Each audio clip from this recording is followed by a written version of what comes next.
At 81, Rick Barry remains an icon of perfection in American basketball history. He is one of the rare few to etch his name across all three arenas, NCAA, ABA, and NBA, with leading scoring records. From a University of Miami standout who topped national scoring averages, he entered the NBA in 1965 and immediately dominated the league. In his 1966 rookie season, he became Rookie of the Year, averaging over 25 points per game. A year later, he cemented his legend by averaging 48 points in the 1967 NBA Finals, a record still unbroken. Throughout his career, he was an 8-time All-Star, earned Finals MVP in 1975 while leading the Golden State Warriors to a championship, and finished with a free throw percentage above 90%. An unimaginable figure. His underhand free throw, once mocked as quirky, became a symbol of precision and grit. When the Warriors retired his number 24 jersey, they didn't just honor a great player but the spirit of a generation daring to be different, honest, and unafraid of ridicule. Yet the glow of glory always came with a heavy price.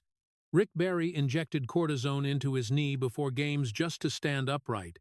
He carried the burning pain of countless collisions and still stepped onto the court with a cold, steely gaze. Some nights, he left the arena amid cheers but returned to an empty room, soaking swollen feet in ice, listening to his bones creak like a reminder of time. He was labeled arrogant, shunned by fans when he left the NBA for the ABA to support his family, misunderstood for his uncompromising candor. Physical pain never broke him, but the loneliness behind the spotlight cracked his heart. Yet every morning, Rick Barry went to the gym, faced the hoop, and shot underhand the shot the world once mocked. No one laughs now. The net swished softly, and in that fragile sound, he found a peace that a lifetime chasing glory never touched.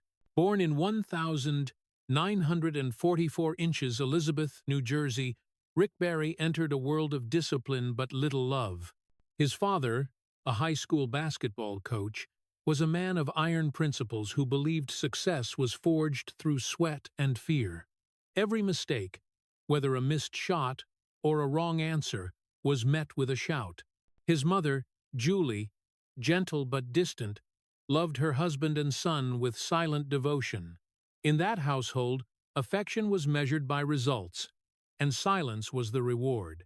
Young Rick grew up between two extremes, the thud of his father's leather shoes on the floor each night and his mother's quiet figure clearing the dinner table, no one asking if he was okay. On winter evenings, as snow fell outside, he sat in a corner, clutching an old rubber ball, imagining it as his only friend who understood him. "I learned to find love in winning because at home there wasn't any," Rick later said, his voice hoarse like a confession. At school he wasn't liked.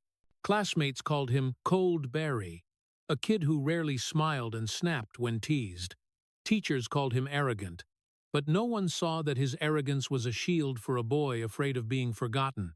He couldn't stand being looked down on, so he turned it into fuel. Every criticism pushed him to practice longer, shoot more, run faster. While others played, Rick stayed on the court, shooting until his knees bled. He didn't count time, only the swish of the net, the only language that got his father's attention.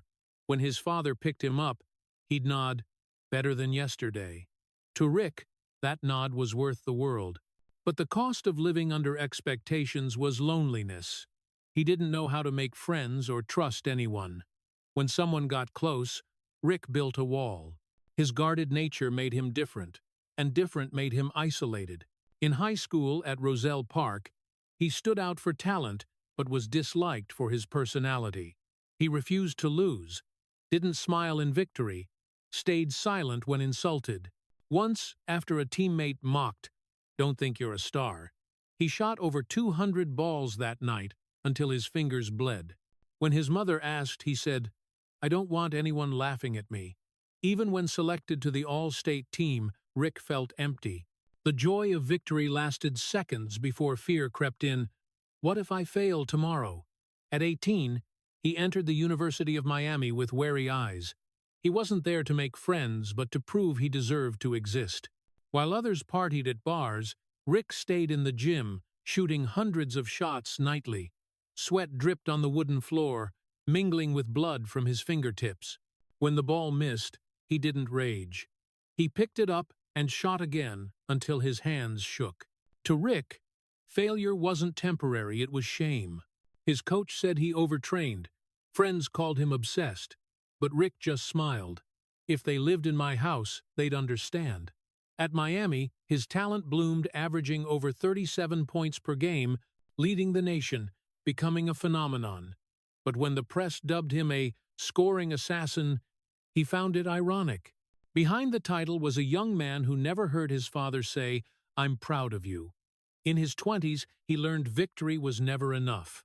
After each game, Rick left the court amid cheers, returned to his small dorm, and stared at bloodied hands, wondering, if I stop, will anyone remember me? That loneliness became both his drive and his shackles. It made him extraordinary but wore his heart down daily. While others slept, he trained. While others rested, he shot. Deep in his soul, Rick Barry knew he wasn't just training to win, he was seeking the love his childhood never gave him. From that solitude, a legend was born, alongside a wound that would never heal. When Rick Barry crossed into his 20s, the light of recognition finally found him, but it wasn't joy, it was a challenge. After years of self-imposed exile in Miami's gym, his sweat and blood earned numbers that made America take notice. In the 1964-65 season, Rick averaged 37.4 points per game, leading the nation. It wasn't just a record, it was the roar of a once-dismissed kid, a declaration that the lonely boy had joined the ranks of the destined. But behind every shot was a hidden cost. Swollen knees, aching ankles, calluses bleeding in his palms. While teammates partied after wins, Rick sat in the locker room, hands iced, silent. He never celebrated, because his father's voice echoed, "Tomorrow you must do better." In 1965, the San Francisco Warriors drafted him in the first round. The lanky college kid became a pro, carrying both hope and skepticism. The media called him a natural scorer. Teammates called him a perfectionist obsessive. In his 1966 rookie season, he stormed the league, 25.7 points and 10.6 rebounds per game, earning Rookie of the Year. The press hailed him as an emotionless scoring machine. They weren't wrong. Rick had learned to be emotionless. He entered the court like a knight in armor, eyes cold, smiles rare. To him, each game wasn't a sport but a test of his worth. A year later, he led the Warriors to the 1967 NBA Finals against the mighty Philadelphia 76ers and Wilt Chamberlain. America was stunned as the 2-3-year-old averaged 40.8 points per game in the series, a record still standing. Each shot, each drive was a blend of art and daring. But while fans stood cheering, Rick felt pain sear from knee to hip, each landing like a needle's stab. "Fans see the light," he later said. "I see the darkness behind the tape." Doctors urged rest. He refused. Before Game 4, he needed cortisone to stand. He played with a forced smile, running on will more than muscle. The Warriors lost, but Rick shone brightest in defeat. They called him a hero, but that hero limped off on crutches. When cameras stopped, Rick hobbled to the locker room, peeling off tape to reveal a bruised knee. A young trainer asked, "Does it hurt?" Rick just smiled. Pain's part of the job. But deep down, he knew the pain eroding him wasn't just physical. It was the loneliness of never allowing weakness. After that season, he became the Warriors' face, San Francisco's hero, but still a lonely man in a small apartment, waking at night to throbbing legs. No one saw him train alone in empty arenas, hopping to avoid worsening his knee. No one knew each time he taped up, he thought of his father, who never said, "Good job." The perfect shot the nation praised was born from fear. Fear of failure. Fear of being forgotten. Rick Barry reached the peak young, But that peak was colder than he imagined. Beneath the golden stats was a body cracking and a soul never at rest. When a reporter asked how he felt after the historic game, he said curtly, "I'm glad I did my job." Then he turned, limping, no one seeing the wet eyes behind his cold mask. In that moment, a legend formed and a tragedy took root. In 1967, as the glow of fame still lingered on the 2-3-year-old who stunned the NBA, Rick Barry faced the toughest decision of his life, one that tarnished his name in the public's eyes, though his heart beat only for one word: family. After his historic season, Barry entered contract talks with the San Francisco Warriors. He wanted fair reward for his sweat and knee pain, recognition for his sacrifices. But the team's management saw him as a replaceable young talent, even cutting promised commercial benefits. Rick felt betrayed. In a closed room with the contract before him, he stared at numbers that didn't match his blood, the crowd's roars, or sleepless nights after games. "I'm not greedy," he later said. "I just wanted to be treated fairly." But in the 1,960 seconds basketball world, fairness was a luxury. Then, the ABA's Oakland Oaks offered a deal doubling his salary, with profit sharing and ownership stakes. To many, it was temptation. To Rick, it was a chance to provide for his growing family, his young wife, and kids starting school. He signed, silently. The news exploded like a bomb in American sports. Papers branded him a traitor, the man who turned his back on the NBA for money. Headlines sneered, "He sold his soul for silver." Warriors fans raged, tearing his photos, burning his number 24 jersey outside arenas. In his first game for the Oaks, boos echoed as he stepped onto the court. Each touch of the ball brought chants of, "Money Barry, Money Barry," a sound colder than any injury he'd endured. But Rick didn't react. He shot, passed, and walked away quietly. "I didn't leave for money," he whispered to himself. "I left for those who need me." Back at the hotel that night, he opened the door to see his young child asleep in his wife's arms. He sat by the bed, head bowed, trembling hand touching the child's hair. "I just want to provide for my kids," he said softly, as if justifying himself to the world. But the world didn't listen. To fans, Rick Barry had betrayed loyalty, an unforgivable sin in American sports. The ABA years were grueling. Small arenas, empty stands, teams folding constantly. In Oakland, a worse knee injury sidelined him for nearly his entire first season. While recovering, he read articles mocking him, "From NBA star to second-rate league has-been." Once, he overheard reporters laughing outside the gym. "Barry sold his soul, and now no one wants it." He clenched his fists but stayed silent. His pride was torn, but he swallowed it for one reason: duty. He needed money for his family. Each morning, he arrived at the arena before anyone, shooting under dim lights. The ball's echo in empty stands reminded him, "You chose this path, see it through." Teammates later said, "Rick didn't talk much, he just trained, and his eyes were so sad it made you feel ashamed." In a rare interview, a reporter asked if he regretted it. He looked up, eyes red but voice steady. "No one understands the pressure of seeing your kid need something you can't give." His words didn't soften the public.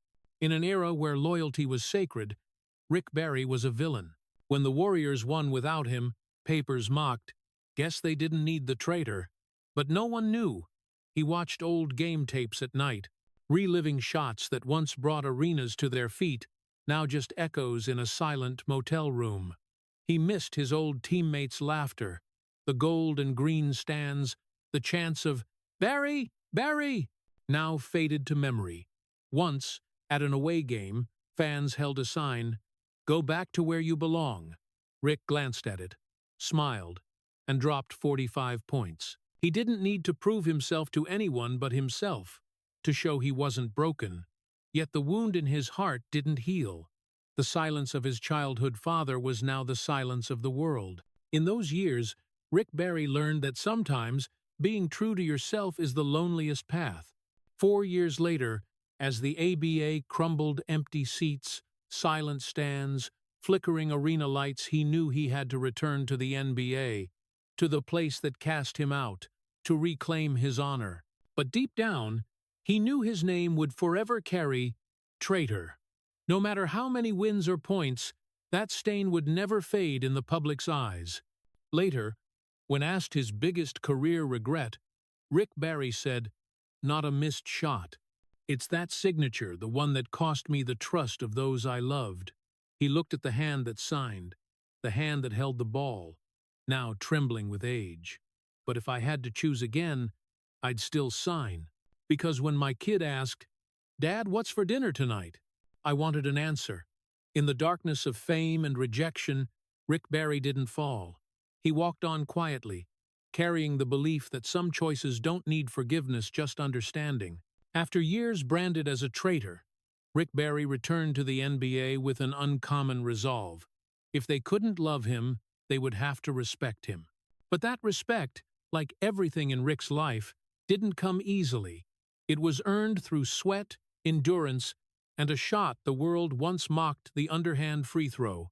The man who taught him this technique was Bruce Hale, Rick's father-in-law and first basketball coach, who believed difference could be an advantage, not a burden. During a practice in Miami, Bruce held the ball, bent low, and released it from below, its arc soft, like a droplet hitting a lake. He smiled and said, "Son, this is how smart people score without muscle." Rick frowned. The shot looked odd, almost ridiculous. But he tried it. The ball sailed, light, precise, slipping through the net without touching the rim. Bruce looked at him and said, "Sometimes the right thing looks foolish in the world's eyes." Years later, that became Rick's guiding principle. When he brought the shot to the NBA, the world's reaction was brutal.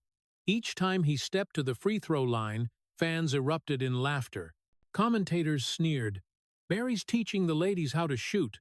Opponents mimicked his stance, bending low, swinging their arms in mock underhand throws amid roaring laughter. Some tossed the ball skyward, then bent to imitate his form like a clown act. Kids on the street called him Granny Shooter. But Rick didn't respond.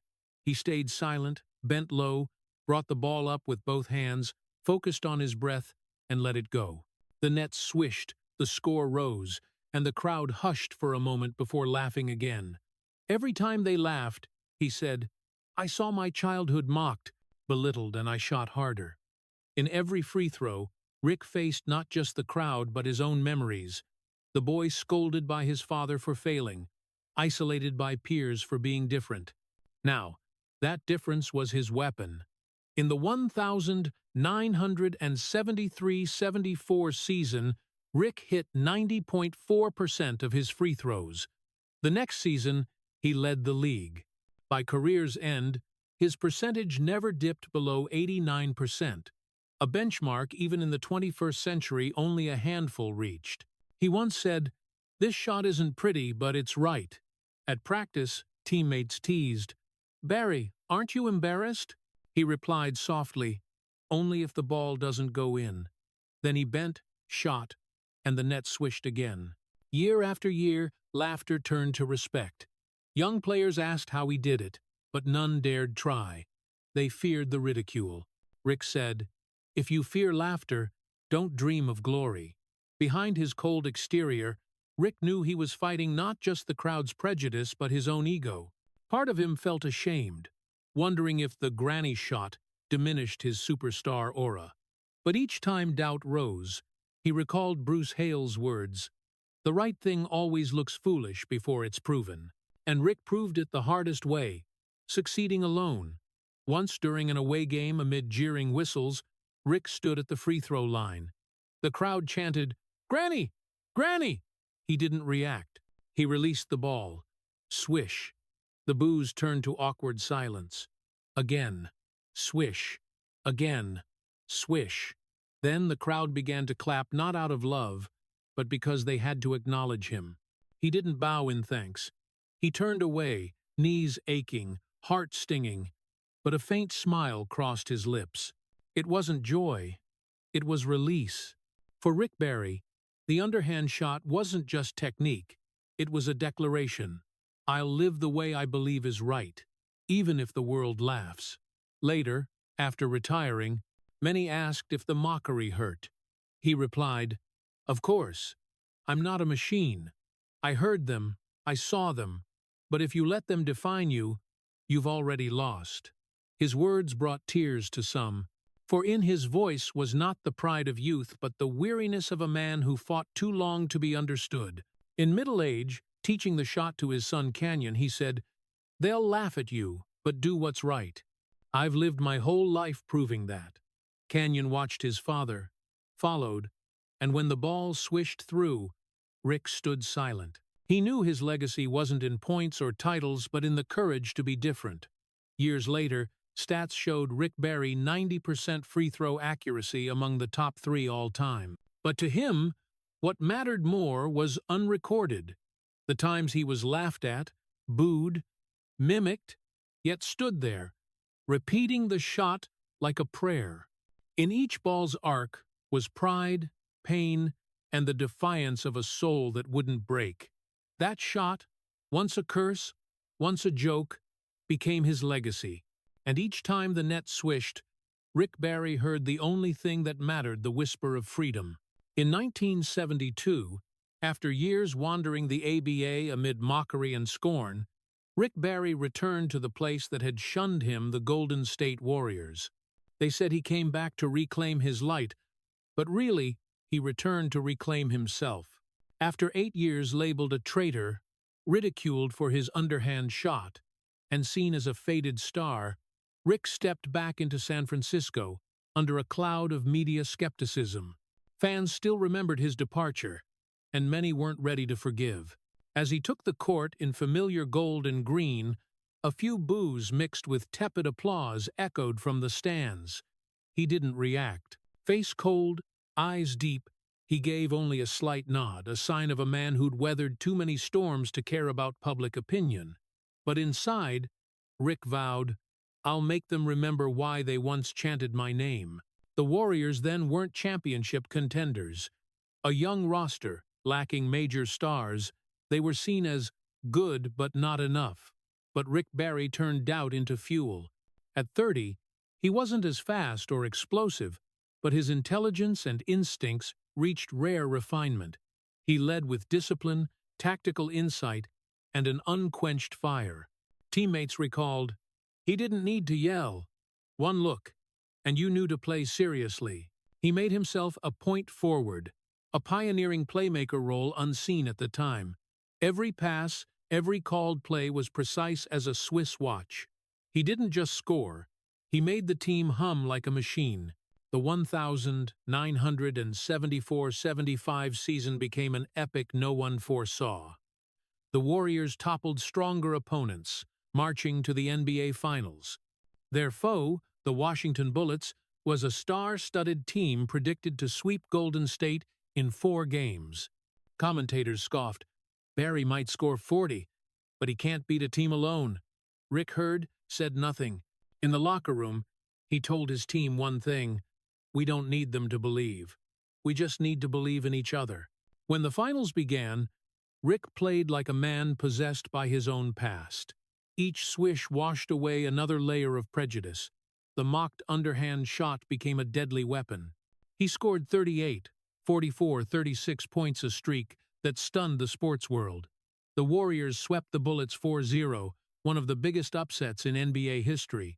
As the final buzzer sounded, Rick stood center court, arms raised, sweat and tears mingling on his face. His team rushed to embrace him, and amid the cheers, he whispered, "I don't need forgiveness anymore." In the locker room, there was no music, no champagne showers as tradition dictated. Rick sat quietly, a towel over his knees, eyes distant. He cried not from joy, but from finally shedding the weight of 8 years of misunderstanding. Yet even in triumph, his body was crumbling. Falls, awkward landings, and cortisone shots had left his left knee nearly numb. To play, he took painkillers before games, sometimes 2 shots. After the finals, a doctor warned, "Keep going, and you could be crippled." Rick replied, I've been crippled in spirit for years. The 1975 championship wasn't just a trophy, it was redemption. He restored faith to a city that had turned on him, but the bitter truth was that even as they cheered again, he felt empty. In the team's championship photo, Rick sat among teammates, smiling faintly, eyes still sad. No one knew he skipped the victory party that night. He returned to his hotel, unwrapped bandages, stared at his bruised knee, and asked himself, was this worth it? Each step shot pain through him, but he kept walking as he had all his life. The media hailed him as the man who redeemed Golden State, the miracle worker. But behind the praise was a battered body and a soul with no place to rest. He began losing sleep. His back stiffened, knee pain spread to his leg. Instead of resting, he trained harder, as if afraid stopping would erase everything. I never knew how to enjoy success, he said. To me, every win just meant the next loss was coming. That year, accepting the finals MVP, Rick didn't talk about himself. He thanked his team, bowed, and left the podium, leaving the room stunned. A reporter asked, "Aren't you proud?" He replied, voice hoarse, "Pride doesn't erase pain." The line was cut from the broadcast, but those present never forgot. In that moment, they saw not a victor, but a man who'd sacrificed too much to stand there. Later, when asked his greatest career moment, Rick said, "That moment sitting alone in the locker room after the championship, tears falling onto the tape around my knee, that's when I knew glory and pain are the same color." In 1975, Rick Barry didn't just win a title, he reclaimed his soul. But that soul, like his left knee, never fully healed. After the 1975 championship, when America hailed Rick Barry as the Warriors' savior, he should have entered the most peaceful years of his life. But glory didn't bring love. Instead, it opened a new chapter of isolation where Rick, at his peak, became the most misunderstood and ostracized figure in basketball. The press dubbed him Rick the Rebel, the blunt man, too unlikable for his honesty, who made others uneasy by speaking truth. In an era when athletes learned to smile for cameras, Rick couldn't hide. He didn't know how to fake words or bend truth to please. When the team played poorly, he said so. When a coach erred, he argued. When reporters asked shallow questions, he replied with biting sarcasm, annoying yet captivating them. Once, asked why he wasn't friendlier, he said, "I'm here to win, not to be loved." The line hit sports headlines, branding him arrogant, the NBA's lone wolf. In the locker room, tensions simmered. Some teammates found him too harsh, too perfectionist, unsympathetic. He demanded punctuality, despised sloppiness, and raged at missed opportunities from lack of focus. "I didn't yell because I hated them," he once said. "I yelled because I believed they could do better." But in a world valuing charm over candor, Rick was an outlier. He arrived at practice first, left last, and often trained alone after the lights went out. Teammates drifted away.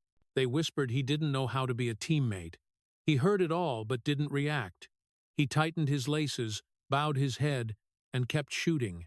"If I had to choose between being loved or respected, I'd pick the latter," he said.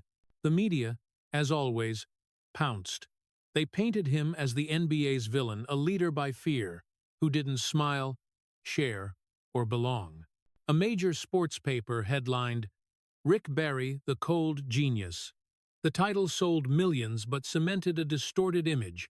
No one wrote that after games, Rick stayed to mop the practice floor with staff or quietly sent money to a struggling ex-teammate's kids. No one knew he lay awake nights with recurring knee pain, enduring silently to play. The world saw only a cold, arrogant, defiant Rick Barry.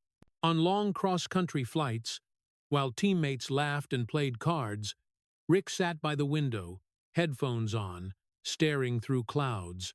Once, a young player asked, "Rick, why so serious all the time?" He didn't answer. He just smiled faintly and said softly, If you grew up in my house, you'd understand. It wasn't an excuse. It was truth. The shadow of his strict father's discipline followed him lifelong. He didn't know how to relax or trust enough to be lenient.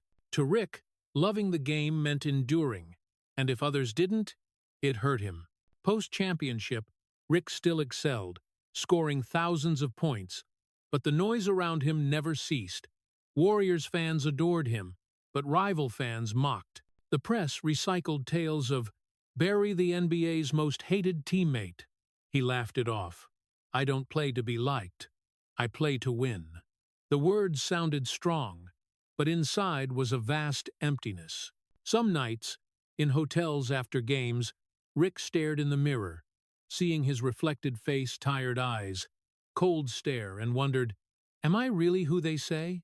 But he recalled the little boy, mocked and scolded, who survived by needing no one's understanding. At his core, grown-up Rick was still that boy. A former teammate later said, Rick wasn't lovable, but he was fair. He'd chew you out for slacking, but he'd be the first to stay late, helping you practice. His problem was, he loved basketball more than anyone, and sometimes that love made him harsh. That simple, honest line captured Rick Barry, the imperfect man who never lied. In a late career interview, a reporter asked, does it hurt that so many in the game don't like you?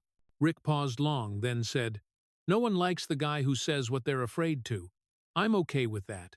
He looked up, a faint smile, adding, funny thing is, I played a team sport, but was always the loneliest on the team. There was no bitterness in his voice, only the exhaustion of a man who'd gone too far to turn back. In old age, reflecting on his career, Rick said, they might have hated me, but they had to admit I never backed down, never pretended. And perhaps that's what made him an unusual icon, not for being loved, but for daring to be true. In a world where most compromised for applause, Rick Barry chose solitude to be himself. That's why, despite being the man they loved to hate, he held his head high. Because in the end, true respect came not from the crowd, but from the conscience of a man who knew he lived right. When the final season of his career ended, Rick Barry left the NBA quietly. No farewell ceremony, no standing ovation from the stands as other legends received. Just a somber afternoon in Houston, where he cleared out his locker, folded his jersey, tucked it into an old gym bag, and walked away. No one saw him off. The back door of the arena closed, carrying the final echo of footsteps that once made thousands roar. That's when I realized, Rick later said, the peak always comes with a valley, and the stage's light never follows you off the court. After nearly 2 decades of being misunderstood, Rick thought he could find peace outside basketball. He turned to TV commentary, hoping to speak truth more gently, to let fans see the real him. His gravelly, weighty voice and sharp tactical analysis made him a familiar face on early 1980-second sports shows. People began to forget Rick the Rebel, embracing Rick the Analyst, a man who'd lived through glory's battles and now shared them with seasoned insight. But one mistake, one careless remark, pulled him from the heights of media to a pit of scandal. In 1981, during a live broadcast, Rick tried to joke about the cheerfulness of his black colleague, legend Bill Russell, an icon of the fight against racism. As the camera panned to Russell's smile, Rick blurted that he had a watermelon grin, a phrase tied to racist stereotypes in American culture. The studio froze. For a few seconds, Rick didn't grasp what he'd said. But the backlash hit instantly. The press called it a live nightmare. The network got hundreds of angry calls within an hour. The next morning's headlines screamed, Rick Barry crosses the line. Rick was suspended immediately. In his small California apartment, he sat silently, eyes glued to the TV, replaying that disastrous moment. The words looped like a knife, slicing away the honor he'd spent years rebuilding. He knew he meant no harm, but those thoughtless words didn't need malice to wound. I just wanted to say Bill's smile was beautiful, he later said. But I chose the wrong way, and that mistake erased a whole chapter of my life. The days that followed were hell. His TV contract was canceled. Event invites vanished. His phone stopped ringing. The press made him a villain again. Headlines attacked Rick Barry, the man who never learned to shut up. For the first time, he felt fear not of losing his job, but of truly hurting others, something he'd sworn never to do. He called Bill Russell to apologize. The man on the other end paused, then said slowly, "I know you didn't mean it, Rick, but remember, sometimes careless words carry the weight of cruel acts." Rick broke down crying. It was a rare moment he admitted fault.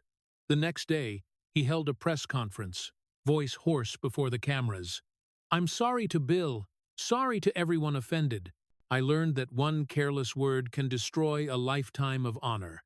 No one clapped, no one comforted. Only the blinding camera lights shone on his face, a face once ironclad, now showing fear and regret. Bill Russell, admired nationwide, publicly forgave him. He said, "Rick Barry isn't a racist. He's a man who speaks before he thinks, but I know his heart's in the right place." That forgiveness saved Rick from being erased from media, but the public didn't forget. Though allowed back on air a year later, his image was irreparably damaged. His gestures, glances, smiles were scrutinized. Every joke drew awkward laughs. A split-second mistake became the period on his budding career. Rick slipped into mild depression. He rarely went out, lived reclusively, refused interviews. The man who once faced thousands of fans now feared saying the wrong thing. Friends said he changed his voice softer. His eyes dimmed. "I lost faith in my words," he admitted. "I thought honesty was strength. Now I see silence can be kindness." In the early 1980 seconds, Rick Barry nearly vanished from media. He coached kids basketball, finding some peace in passing on experience. But whenever the scandal was mentioned, he'd lower his head, saying softly, "I deserved what I got." Sometimes, in the late afternoon, he'd replay that clip the moment, the words like self-punishment. The more he watched, the more he realized a painful truth. His whole life, he'd been a victim of his own candor. On the court, it made him hated. On air, it cost him everything. "I learned," he said in a later interview, "that honor isn't just lost by doing wrong, but by saying wrong, even once." That regret followed him through life, like a scar on his soul, no longer bleeding, but always aching. In the silence of forgotten years, Rick Barry understood that some falls don't come from the body, but from one's own words, and sometimes they hurt more than any injury that brought him to his knees on the court. After the media storm, Rick Barry tried returning to the one thing that made him feel alive: basketball. In the late 1970 seconds, he signed with the Houston Rockets, entering his final seasons. But the legs, once agile, now slowed, his left knee stabbing like a knife with every stare. Each game was a negotiation between pride and pain. Rick was no longer the 40-point star, just a former king offering experience to a younger generation. Teammates respected him but saw the wear time wouldn't spare. His shots were still precise, but his strides, reflexes, speed all slipped away quietly, as glory had abandoned legends before him. Each morning, Rick arrived at practice earliest, warming up silently, his knee wrapped in thick white tape, sweat streaking his practice jersey. He spoke little, shooting hundreds of free throws like a ritual to cling to his past self. The Rockets' head coach said he didn't need to prove anything, but he trained like he'd be cut tomorrow. And soon, that became reality. The 1979-1980 season ended, and the Rockets didn't renew. No press conference, no tribute. Just a brief call from the team's GM. "Thanks for everything, Rick. But we're going younger." Rick froze. He knew it was coming, but when it hit, his heart stung. After nearly 20 years, over 25,000 points, 12 All-Star appearances, countless glories, titles, and physical battles, Rick Barry's career ended with a phone call. On his last day in the Houston locker room, he arrived early, unseen. The room was empty. lockers ajar, the familiar smell of sweat and leather lingering. Rick sat, staring at his locker's label, Barry #24, on a slip of paper. He opened it, folding each item.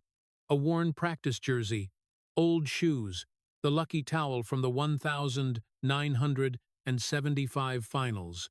Each was a memory, packed like his entire life. Zipping the gym bag, the sound rang cold, making him pause. "No funeral, no goodbye," he whispered. "Just the sound of a zipper." No teammate knew he left that day. When they arrived for practice, his locker was bare, save for a note. "Thanks for letting me play one more season." The coach looked for him, but Rick had driven off alone, not looking back. On the highway out of Houston, light rain fell on the windshield. Rick turned on the radio, hearing an old Frank Sinatra song.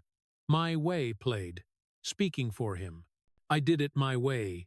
He gave a small laugh, but tears welled up. His whole life was that, always fighting, always against the grain. And now, even in leaving, he chose the quietest way. The months after, Rick sought a new team, but no one called. Some teams invited him to try out, but passed after seeing his knee swell after a few sessions. One coach said bluntly, "We don't want to watch a legend limp on the court." Rick understood they meant respect, but it cut like a knife. Basketball, which defined him, abandoned him like a jaded lover.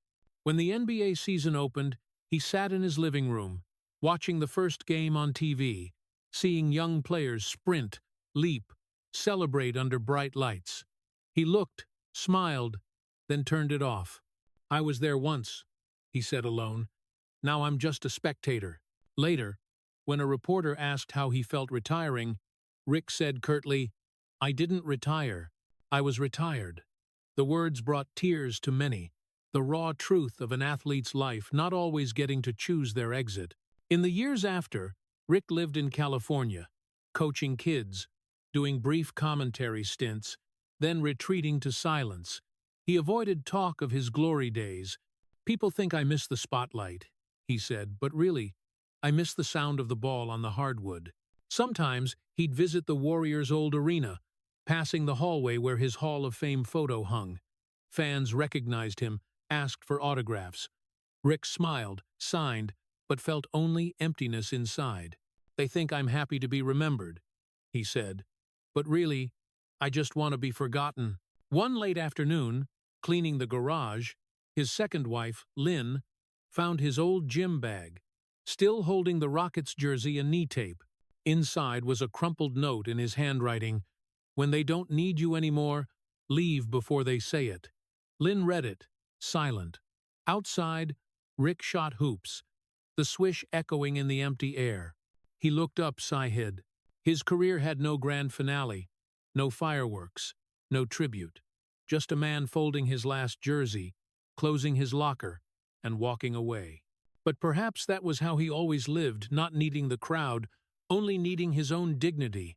After leaving the NBA, Rick Barry thought stepping out of the spotlight would bring peace, but he soon learned the loudest noise wasn't the crowd's roar, but the silence in his own home. In 1980, his marriage to Pam Hale, his wife of nearly 2 decades, ended. Their 5 kids, Scooter, John, Brent, Drew, and Shannon, still young, sat in the living room watching their parents argue, tears streaming, not understanding how love could shift so fast. Pam, who'd followed him across cities, brought the kids to games, sat in the stands cheering, was exhausted by a life of games, travel, injuries, and his constant absence. "You loved basketball more than family," she said through tears. Rick didn't answer. He stayed silent, knowing she was right. In his heart, basketball wasn't passion, it was breath. For years he'd breathed it more than the love for those beside him. When the court finalized the divorce, Rick didn't look around or speak. He nodded, signed the papers, and walked out. The sun outside glared, but he felt cold. For the first time, he didn't know where he belonged. The house, once filled with kids' laughter, stood empty. The kids' drawings still hung on the walls. Pam's coffee mug sat on the table.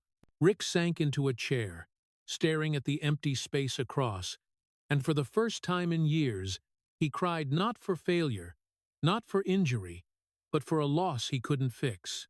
The kids moved in with Pam. Rick had visitation rights, but basketball, then media jobs, travel, coaching gigs made him miss promises. He'd say he'd pick them up, then miss a flight. He'd promise to call, then forget in a meeting. During visits, his youngest clung to Pam, while the older ones greeted him with wary eyes. They loved him, but didn't trust he'd stay. Once, a child asked, "Dad, why aren't you ever home?" Rick couldn't answer. He just hugged them tight, the smell of their hair choking his chest. Then he left, tears falling before he could apologize. The press, as usual, didn't let up. A sports paper headlined, "Rick Barry, the absent father." The article painted him as a tragic star, obsessed with career over family happiness. Rick read it in a hotel room, folded it neatly, set it on the table, and stared out the window. He wasn't angry. He didn't argue. This time they were right. "I lost what mattered most," he later said. "Not because I was cruel, but because I didn't know how to love." The silence with his kids stretched years. He sent gifts, called on birthdays, but gifts couldn't bridge the gap. When the kids started playing basketball, he watched on TV, not at their games. Once, Brent, who later reached the NBA, told a reporter, "My dad taught me a lot, but mostly from afar." The words stabbed Rick's heart. He didn't blame his son. He knew it was true. One evening, Rick went to an old Warriors arena for an exhibition game. Across the stands, he glimpsed a blonde woman and a group of laughing teens, Pam and the kids. He didn't approach, just stood in a far corner, watching them laugh, hug, and feeling like a stranger in his own life's story. When the game ended, he turned away, not wanting them to see him. Later he said, "That night, I realized I'd made myself an outsider in my own family." In those lonely years, Rick lived quietly. He coached youth basketball, spoke at schools about discipline, honesty, and fight. But when family came up, his voice softened. Once, a student asked, "Sir, what's your biggest regret?" Rick paused long, then said softly, "Teaching thousands of kids how to win, but not teaching myself how to be a dad." He tried to make up for it, but time had gone too far. The kids grew up, carrying the Barry name but choosing their own paths. Rick saw them on TV, in papers, sent occasional texts, but their bond was like an unfinished call, voices heard, but never truly connected. "I was there for the world," he once said, "but not for those who needed me most." In old age, loneliness sank deeper. In his small Colorado home, he hung photos of his kids on the wall, pausing each morning to touch each frame. Every face was a beautiful scar proof of the love he lost. Sometimes he'd tell himself, "If I could go back, I'd trade every title for one more dinner with them." Years later, after Pam remarried and the kids built their own families, they slowly forgave him. But the distance never fully faded. It lingered in words, in smiles. To Rick, it wasn't anger anymore, it was punishment. He knew he deserved that emptiness, a debt never repaid. "I thought glory was everything," he said. "Now I know the worst pain isn't being hated, it's having no one waiting for you at home." After years of living in solitude and regret, Rick Barry had almost accepted that his life was now just faded memories of a golden era. He had lost fame, love, the bond with his children, and above all, himself. But sometimes, fate delivers redemption from the most unexpected places. For Rick, that redemption came in the form of Lynn Norenberg Barry. Lynn entered his life like a cool breeze in a desert. A former college basketball player turned educator and researcher of women's sports, she was calm, insightful, and gentle, unlike Rick's blunt, stoic nature. They met at a sports conference in Florida, where Rick was struck not by her beauty but by her non-judgmental eyes. They talked about basketball, discipline, and the unseen pressures of a celebrated life. Rick shared his failures, losses, and lifelong sense of being misunderstood. Lynn listened quietly. When he paused, she said, Maybe you don't need anyone to understand you, Rick. You just need someone to accept you. Her words pierced the iron armor Rick had worn for decades. He fell silent, but for the first time in years, he felt no need to defend or prove himself. Lynn saw him neither as a legend nor a fallen star. She saw him as a man tired, wounded, but still worthy of love. Their relationship grew slowly, cautiously. Rick, who'd lived by logic, began learning to open his heart. Lynn didn't try to change him or tell him what to do, she was simply there, patiently pulling him back to life. Mornings, she'd wake early with him, heading to the backyard court to shoot. Once, as Rick bent to tie his shoes, hands trembling from aching joints, Lynn knelt gently, tying them for him. Rick froze, looking at the woman before him, a once fierce athlete, now tender like a pillar of strength. "I don't need you to be perfect," she said, meeting his gaze. "I just need you to be here." Those words changed Rick Barry. His whole life, he'd been obsessed with perfection, winning, being right, being recognized. But in that moment he understood. True love doesn't require victory. It only needs presence. From that day, he learned to slow down. Instead of counting made shots, he counted mornings sipping coffee with Lynn on the porch. Instead of hiding painful memories, he shared them with her, and for the first time spoke without shame. Lynn was not just a partner, but a friend, a teacher. She helped him mend ties with his children. It was she who urged Rick to call Brent and John, his sons pursuing basketball careers. "You don't need a perfect apology," she said. "Just speak from the heart." Rick listened, and that first call brief, awkward, was the start of forgiveness. In an interview, when asked what changed him most in middle age, Rick glanced at Lynn in the audience and said slowly, "I used to think strength was needing no one. Now I know real strength is daring to need someone." Under Lynn's influence, Rick engaged in community work, teaching, coaching youth, joining programs for young athletes. He spoke of resilience and responsibility, his voice softer than before. People saw a new Rick, less angry, less harsh, more empathetic. When asked his secret, he smiled. "Lynn taught me no one's too late to change." They married in 1991, in a small, quiet ceremony, with close family and friends. In their wedding photo, Rick held Lynn's hand, his smile gentle. He no longer looked like a star or a misunderstood man, just a man finally allowed peace. From that day, Rick's life became simple. Mornings exercising with Lynn, afternoons coaching kids, evenings watching movies, occasional calls to his children. Everything was slow, small, but to him it was paradise. "Lynn gave me what basketball couldn't," he once said. "She gave me the feeling of being forgiven not by others, but by myself." Now, in his later years, Rick often says his life had two halves. The first was fighting against opponents, prejudice, loneliness. The second was learning to let go, learning to love, to be silent, to be grateful. And the one who taught him wasn't a coach or teammate, but the woman who knelt to tie his shoes one quiet morning. If Pam was a chapter closed in tears, Lynn was a chapter opened in healing. She didn't bring Rick back to the spotlight, but helped him live well in the shadows where he could be himself, no longer needing to win, no longer fearing hate, just needing to live, love, and be quietly beside someone who understood him. After marrying Lynn, Rick Barry's life entered a new chapter, quiet but warm. She helped him reconcile with himself. But what he never dared believe was that he could reconnect with the children from his first marriage. He still called, sent gifts, but guilt, awkwardness, and distance made conversations brief. Lynn urged him not to give up. "You can't change the past," she said, "but you can be part of their present." Rick listened, and slowly, step by step, he re-entered their lives. The miracle was that the fire he thought had died in his family flared again through the next generation. John Barry, his eldest, followed in his footsteps first. He entered the NBA in 1992, not with exceptional talent but with inherited grit.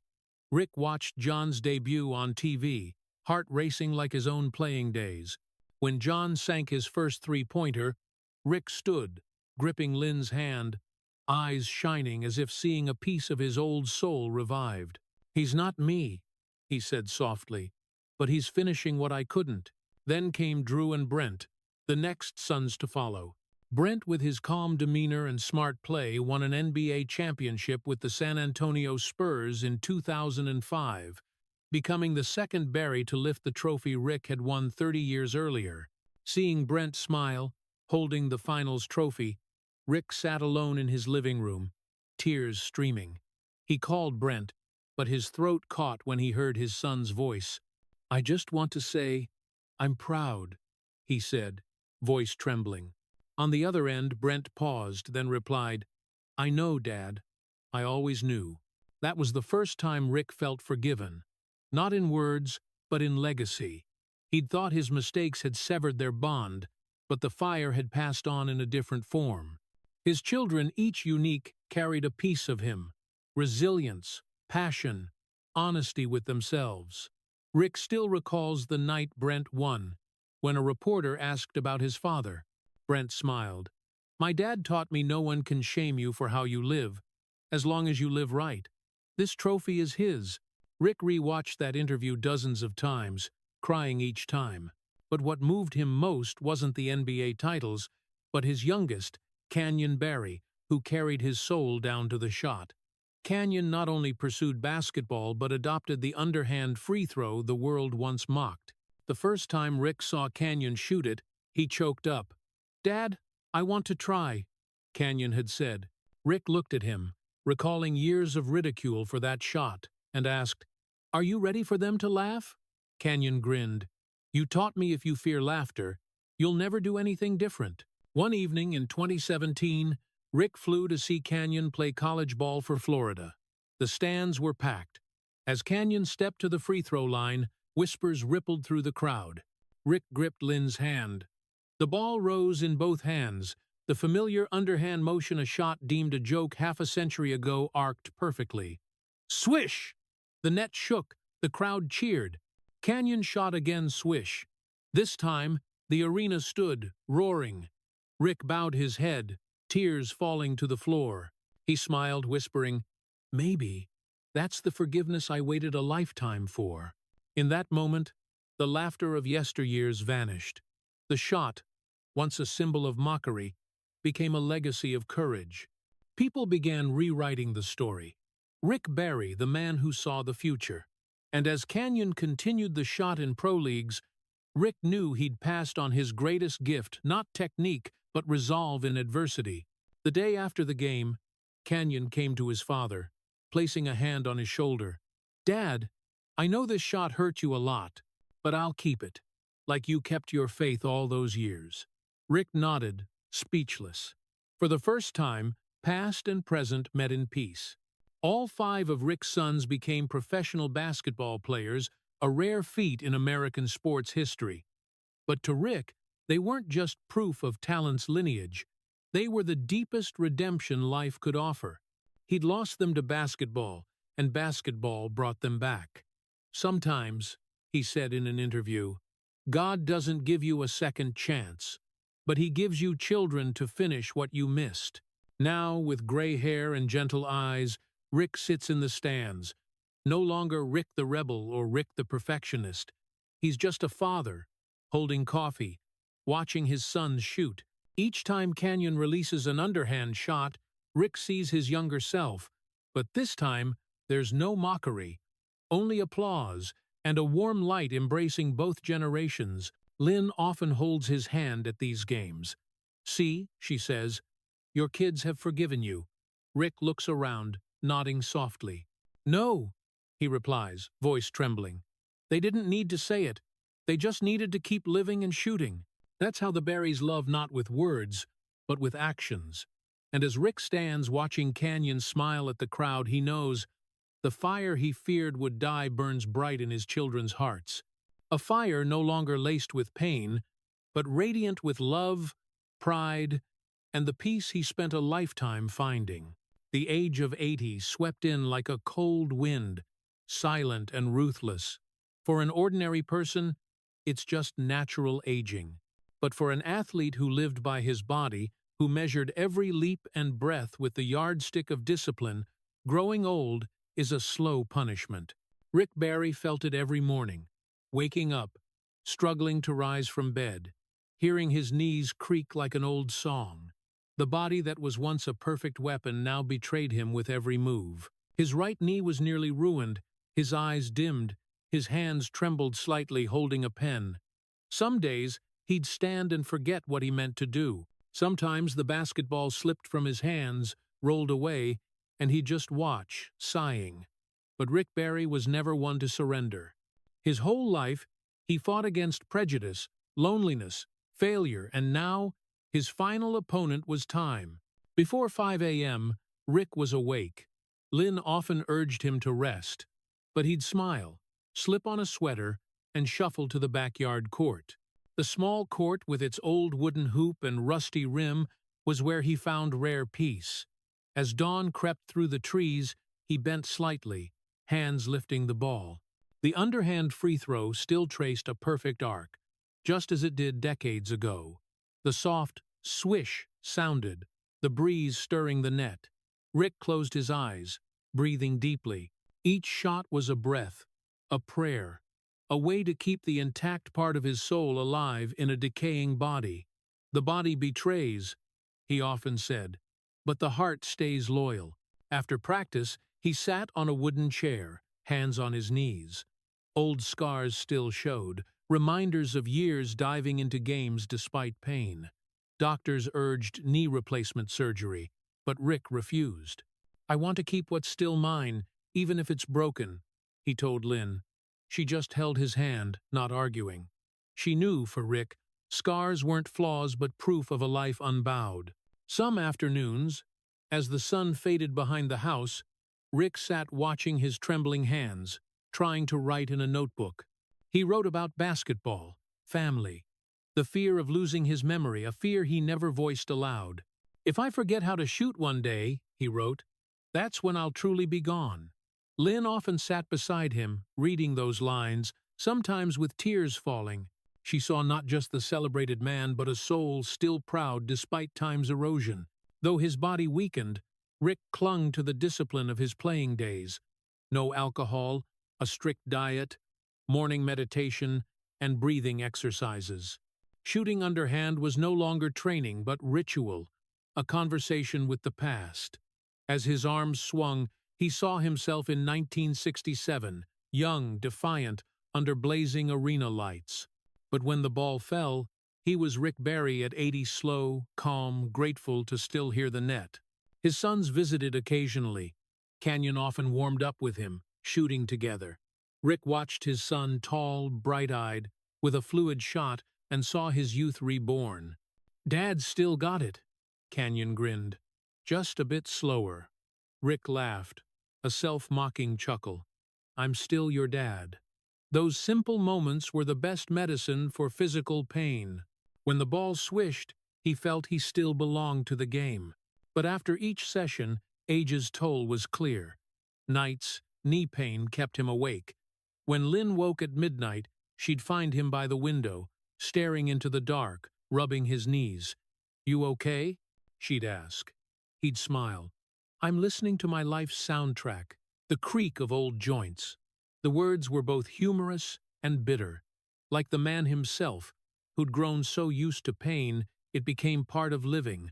Once, a doctor said bluntly, "Your body can't handle shooting anymore." Rick looked at him and replied, "If I stop shooting, can you guarantee my heart will keep beating?" The doctor fell silent. Lynn later said it was one of the rare times she wanted to cry and laugh at once. She knew nothing could part Rick from the orange ball, it was his breath. Old age brought what fame and money couldn't. Stillness. Rick learned to accept his body's departure, but not his soul's. "Every day I wake up and shoot is a victory," he told Canyon. "No one beats time, but you can make it respect you." Now, needing a wall for support, hands trembling with the ball, Rick still practiced, still smiled at the familiar swish. He knew one day the final shot would come not by choice, but because his body wouldn't allow it. When that day arrives, he'll bow in thanks to life, the ball, the pains that forged his iron will. For if there's one thing he's proudest of, it's not records or titles, but this: the body may betray, but my heart never betrayed my life. And each sunrise, you'd see Rick Barry, white hair, slightly stooped, stepping onto the court, holding the ball, bending gently, shooting softly. The swish rings out, pure and steady, like the heartbeat of an old man still pulsing with undying love. At 80, when strength ebbed from his legs, Rick Barry began to understand that life's hardest task wasn't winning but facing the past. He'd lived in competition, with unhealed wounds and misunderstandings no one bothered to unravel. But when his body no longer let him run, his heart spoke louder. After morning practice, he'd sit for hours on the old wooden chair in the yard, coffee cooling in his hand, watching sunlight on dewy ground, thinking of those he'd hurt not from malice, but from blind stubbornness. One afternoon, Lynn found him at the table, a blank paper before him. "What are you writing?" she asked. Rick looked up, voice hoarse. "A letter, maybe the first and the last." From that day, he began his private redemption, not loud, not publicized, just through trembling handwritten letters and calls. The first call was to John, his eldest, the son he'd been most distant from. When John's voice came through, Rick paused long. "You doing okay?" he asked, voice trembling. John chuckled softly. "I'm good, Dad." A long silence. Then Rick said, voice catching, "I just want to say, I'm sorry. For all the years I was absent. For choosing basketball over you. I can't go back, but I want you to know I regret every day." John didn't reply, just said softly, "I know you love us, Dad. We do too." When the call ended, Rick sat still, tears rolling down wrinkled cheeks. "If only I'd called sooner," he told Lynn. "But late is better than never." He called Brent, Drew, and Canyon, one by one. Each conversation was a piece of release. He didn't seek forgiveness, just to hear their voices. "I thought strength was needing no one," he said in a later interview. "But now I know strength is daring to say sorry." After reconciling with family, Rick turned to another piece of his past, those who stood with him on the court. He tracked down old teammates' numbers, those who endured his perfectionism and harsh critiques during the Warriors' years. One, Clifford Ray, didn't believe it was Rick at first. "Why are you calling?" Clifford asked coldly. Rick replied slowly, "To thank you and apologize. I know I was too hard, and I hurt you, but you made me a better player." Silence on the other end, then a sigh. "You know, Rick, I waited over 40 years for that." In the days that followed, Rick wrote to fans. Some letters went to names he no longer recalled, people who'd sent hate mail calling him arrogant, traitor, the man who couldn't love. He had an old friend help find addresses in the Warriors' archives.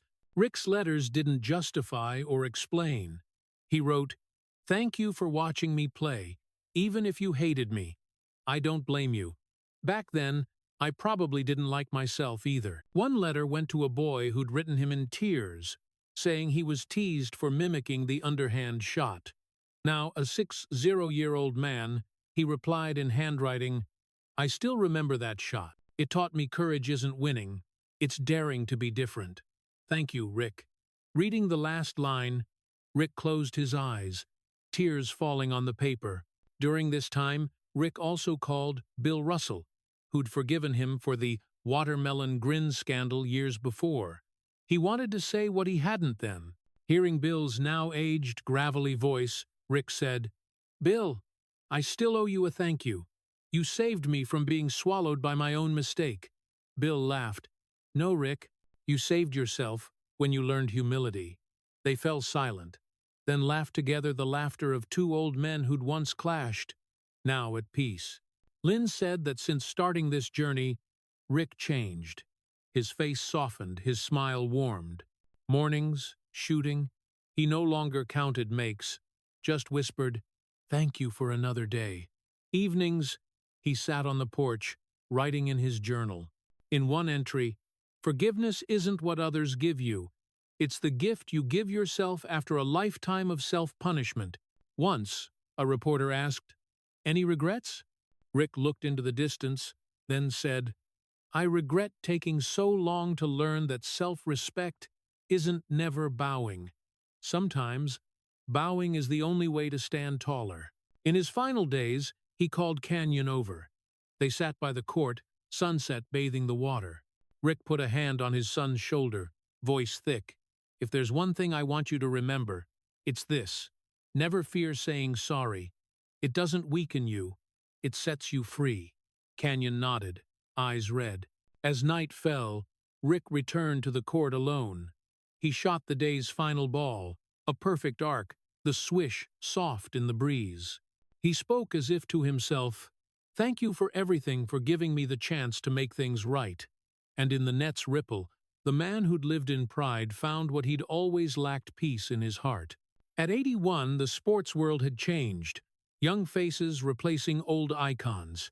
But Rick Barry's name endured, etched in history, high in the Naismith Memorial Basketball Hall of Fame's rafters.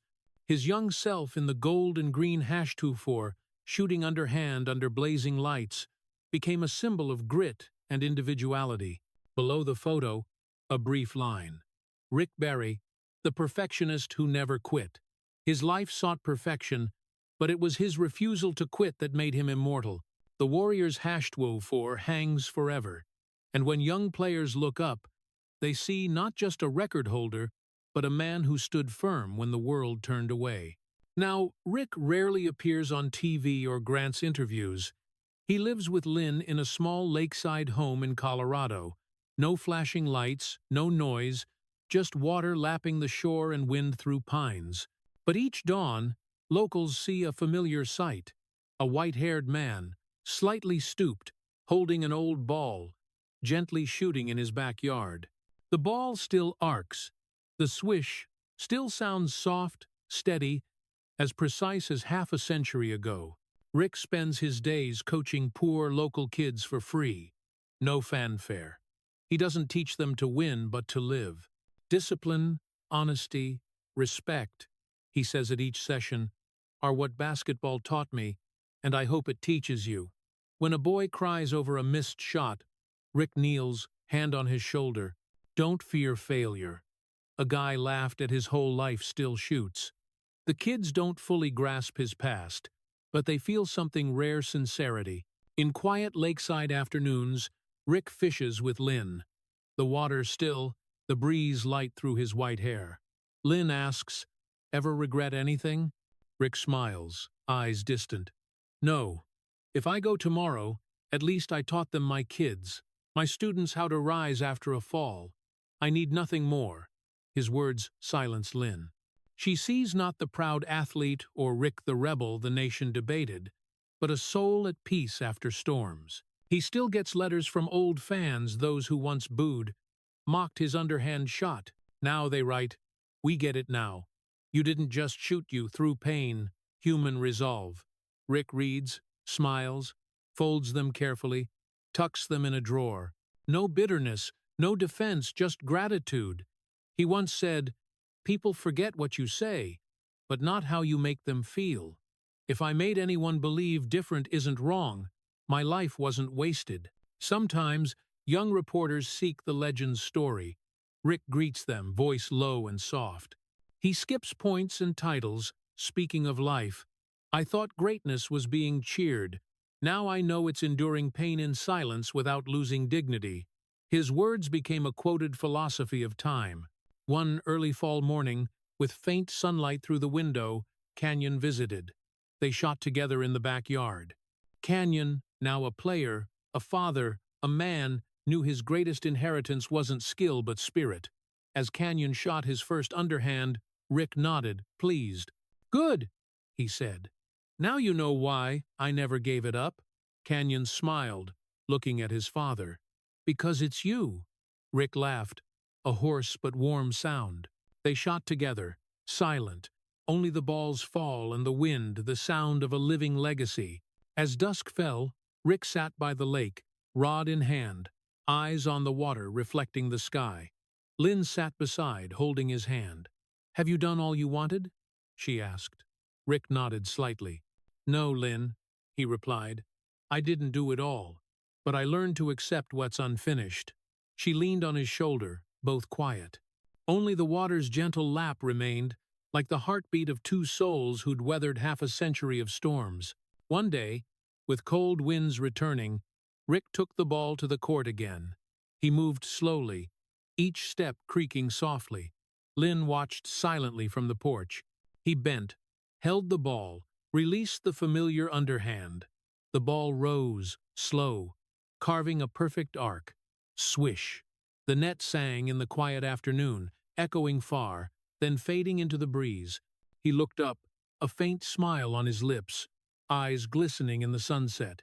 If anyone was there, they'd see an unforgettable image. A white-haired man, alone, under the hoop, his final shot light as a breath, serene as a farewell. A voice seems to whisper in that still space.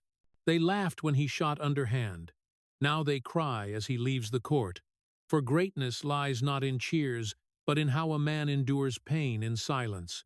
And so, Rick Barry closed his 8-decade journey, not with medals or applause, but with a shot of peace, a perfect arc, simple, quiet, but forever etched in the hearts of those who witnessed it. Reading Rick Barry's journey, it's hard not to be moved by a life torn between glory and solitude. From the Miami student averaging 37.4 points a game to the 1,966 rookie and the 40.8-point peak in the 1967 finals, he always demanded perfection of himself. But America's glory came at a steep price. Torn knees, pre-game painkiller shots, and loneliness after the arena lights dimmed. Leaving the NBA for the ABA for his family branded him a traitor. Standing at the free throw line with his mocked underhand shot, he repeated, "Every time they laughed, I shot harder." Redemption came in 1975, the Warriors' championship, where he whispered in the locker room, "I don't need forgiveness anymore." But life isn't a fairy tale. The watermelon grin slip nearly ended his broadcasting career. He apologized publicly, Bill Russell forgave, and the public learned about words and responsibility. Family tragedy divorcing Pam in 1980, the absent father was mended by late calls and the strength of the next generation.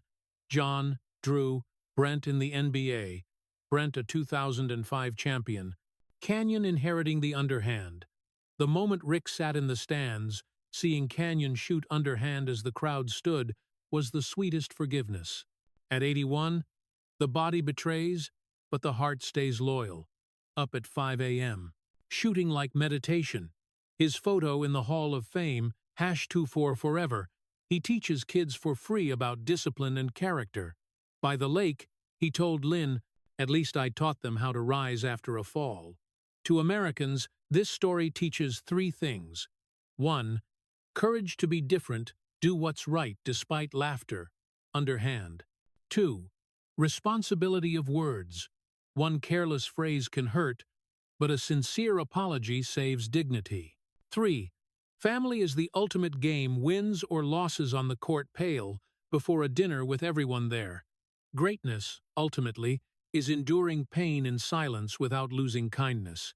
Thank you for joining us on the tearful yet radiant journey of legend Rick Barry, the man who taught the world that greatness isn't in cheers, but in rising after pain.